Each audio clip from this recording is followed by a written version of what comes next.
I'm Michael Laron, and this is the Writer's Journey podcast, where you get a window into the life of a working science fiction and fantasy author.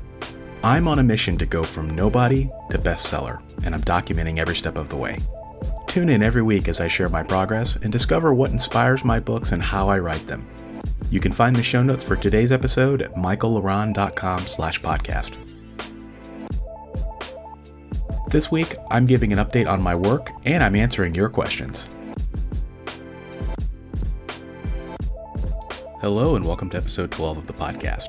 In writing news, I've paused my Sound Mage Sonata series for a little while because I've decided to bring back my YouTube channel, Author Level Up. I'll talk more about that in next month's Writing Life episode, but I decided to bring the channel back because it was very successful for me with a large amount of subscribers continuously asking me for content.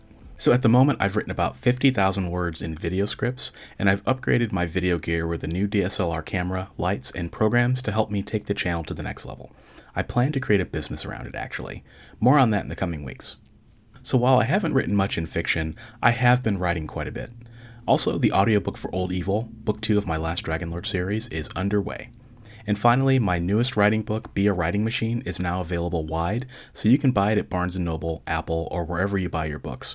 You can find it at www.michaellaron.com/beawritingmachine. In marketing news, it's been a quiet marketing month for me, but April was pretty busy. I've been focusing mainly on behind-the-scenes changes. For example, I just wrapped up a complete rebrand of all of my books across my entire portfolio, concluding with my Android X series. You can view the new covers at michaellaron.com/androidx. All of my covers now have my name at the top in big letters. It's a branding play for me. Now every book I write will have consistent branding. It will teach my readers to expect a certain look for my books. That's really powerful and exciting for me because now I can start to do some different marketing things that I haven't in the past. Let's move on to some listener questions. My biggest fan, Oswald, is back this week with some new questions. Oswald McChipperson asks, One time, another robot dared me to remove all my bolts to see how long I could last. What's the craziest dare you ever took? I love this question because actually, I took dares a lot as a kid. Most kids did cool dares. Mine were dorky. There are a couple that stand out for me. The first was in second grade when a friend dared me to eat a pickle sandwich. I took one of those giant dill pickles, that come in jars, and I slapped it between two slices of white bread, and it was awful. I didn't even get all the way through it. Time for the next question. As a robot incapable of emotion, I often wonder what love feels like, especially puppy love. What's the story of your first crush? Geez, Oswald, I think you're being too hard on yourself. You strike me as a nice guy. I wouldn't call you completely emotionless. Well, to answer your question, I had a lot of crushes when I was in elementary school. None of them ended well for me. The one I remember most was a girl in my first grade class. She paid zero attention to me, so I tried to do things to get her to notice me. I became a Boy Scout. I thought a uniform might help. Nope. I went to Boy Scout camp, and at the camp there was a sandbox activity where they taught us how people mined for gold during the gold rush. There were lumps of pyrite hidden in the sand, and I'll never forget their sparkle and how coarse they were in my hand, and I came home from the camp with a bucket of pyrite.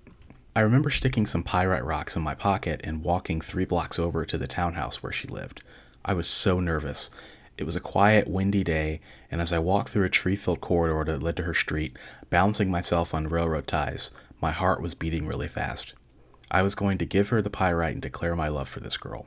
I was only in the first grade, but it seemed like a good idea at the time. I knocked on the door. She wasn't home. Turns out she actually moved away, and I never saw her again. Yeah, like I said, didn't work out so well for me. While we're on embarrassing stories, let me tell you another one. In high school, there was a girl that I really liked. She was Latina, had olive skin, long curly hair, and a really great smile. She was beautiful, and again, paid zero attention to me. I honestly don't even know if she knew I existed. She sat 2 seats ahead of me on the bus every day for 2 years. One day, I mustered up the courage to write her a Christmas card. I thought if I did that, then it would open the door to talk to her. Then maybe we could get to know each other, and I could ask her to prom down the road. You know how that goes. So the final day of school before winter vacation, I get on the bus, and I've got the card. I'm in a puffy winter coat with a stocking cap, and I'm so nervous that I'm sweating through my clothes. As we get off the bus, it starts to snow, and I walk up to her, and I hand her the card. I had planned to say Merry Christmas, but instead, I just hand her the card and run away with the wind nipping against my face. Get this. Next day on the bus, she's sitting in front of me, talking to one of her girlfriends, and she's holding the card. And then she says in a snotty tone, if someone was going to give me a Christmas card, it would be nice if I actually knew who they were. A real man would have stopped and talked to me. Then she slipped the card in her purse and never looked at me again for the rest of the time I was in high school. Yikes. I was kind of glad I didn't get to know her. I mean, can you believe that? I guess in my infatuation of her, I failed to judge her character. You live and you learn, right? Anyway, thanks for your questions again, Oswald. It's always a pleasure. You're welcome. Thanks for joining me this week. If you enjoyed the show, here are a couple ways to help a brother out. If you're listening to this on Anchor, favorite the show. If you're listening to this on a podcast app, do me a favor and write me a review and share it with your friends. You can, of course, visit my website and learn more about my work at michaellaron.com. If you have a question, send me a voice message on Anchor and you just might hear it on the show. Next week, I'll be talking about the writing life. Until then, I leave you with a quote.